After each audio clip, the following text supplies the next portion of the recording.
इस तेल को लेकर क्या महायुद्ध का काउंटडाउन शुरू हो गया है? अमेरिका के साथ रूस और चीन की टेंशन अचानक से कई गुना बढ़ गई है। रूस ने अपने तेल टैंकरों की हिफाजत के लिए वेनेजुएला की तरफ परमाणु पनडुब्बी भेजी है, तो चीन ने भी अमेरिका को बड़ी धमकी दी है। रूस और चीन के साथ जारी टेंशन के बीच अमेरिका ने वेनेजुएला से तेल लेकर लौट रहे 2 ऑयल टैंकर्स को जब्त कर लिया है। इसमें से एक रूस का जहाज मैरिनेरा है, जबकि दूसरे का नाम सोफिया है। सोफिया पर पनामा देश का झंडा है। अमेरिका ने रूसी झंडे वाला तेल टैंकर मैरिनेरा को उत्तरी अटलांटिक में जब्त कर लिया और बाकायदा इसके वीडियो भी जारी कर दिए गए। और वही वीडियो इस वक्त हम आपके सामने रख रहे हैं। वेनेजुएला के पास एक तरफ जहां चीनी युद्धपोत दिखाई दे रहा है, तो वहीं दूसरी तरफ अमेरिका का रूसी तेल टैंकर के ऊपर इस तरीके से कब्जा जमा लेना, कैरेबियन सी में उन्होंने ये हरकत की है। अब जाहिर है कि बाकी देश तो परेशान होंगे ही, सबसे ज्यादा परेशान तो रूस होगा, और परेशान नहीं बल्कि नाराज होगा। तो इसलिए सवाल भी पैदा होगा कि क्या युद्ध की टिक टिक शुरू हो गई है।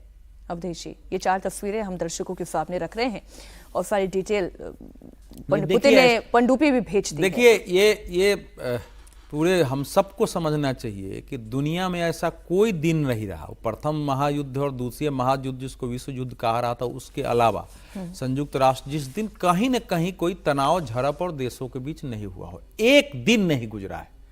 अगर आप यूनाइटेड नेशन के ही आंकड़ों को देखेंगे तो 1945 से लेकर के और 2024 तक आप देखेंगे तो देशों के झड़प में और सैनिकों गोलीबारी में 1 करोड़ के आसपास लोग तो नॉर्मली मारे जाते हैं, वो जबकि वो सारे आंकड़े नहीं है, तो ये कभी हुआ नहीं।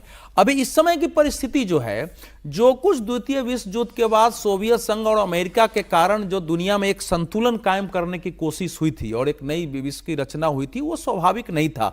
उसके पहले भी स्वाभाविक नहीं था, जो यूरोप ने अपने हिसाब से दुनिया को बना के रखा था। तो अभी भी ये स्वाभाविक नहीं है। तो जो कुछ उन्होंने कहा है कि भाई हमने तो बैन लगाया हुआ है और बैन अब हम पूरी तरह लागू करेंगे, हम किसी को रियायत देने वाले नहीं है।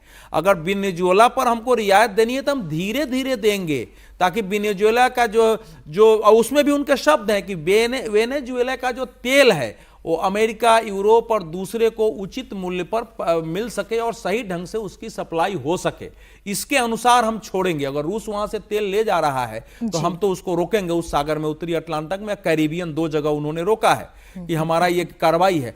अब इसमें समस्या यह है कि क्या इस समय की दुनिया ट्रंप को रोकने की स्थिति में है, और क्या रूस के पास या चीन के पास या यूरोप के पास इसका नैतिक बल है? दुर्भाग्य, जो दूसरी बात मैं कह रहा हूं, जो लास्ट में कह रहा हूं, ये जो प्रथम विश्व युद्ध हुआ था वो उसी क्षेत्र से, क्रीमिया और ब्लैक सी के ही लड़ाई से, क्रीमिया के युद्ध से, वो उस एरिया में, सर्बिया के एरिया से सारा हुआ था।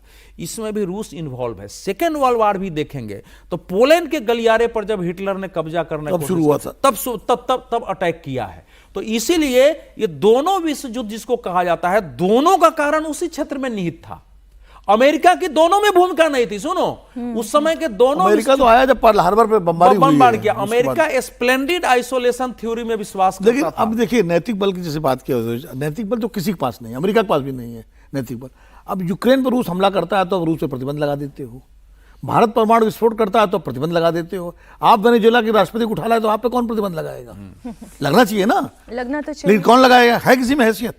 इसीलिए वो जो शक्ति संतुलन, कोल्ड वॉर जिसको हम लोग बोलते थे, जो बना था 45 के बाद, जिसमें एक तरफ सोवियत संघ और दूसरी तरफ अमेरिका, एक तरफ नाटो, दूसरी तरफ वार्सा पैक्ट, तो कम से कम दुनिया में ये था कि कोई भी बड़ा देश दादागिरी करता था तो उस पर एक चेक था। संयुक्त राष्ट्र संघ भी तब शक्तिशाली था, उसकी भी एक भूमिका थी। आज तो वो भी बिल्कुल एनजीओ बन के रह गया है। नाटो कमजोर हो गया है, यूएन चार्टर का कोई मानता नहीं है, वार्सा पैक्ट खत्म हो गया। हाँ, वो एक्ट ही खत्म हो गया।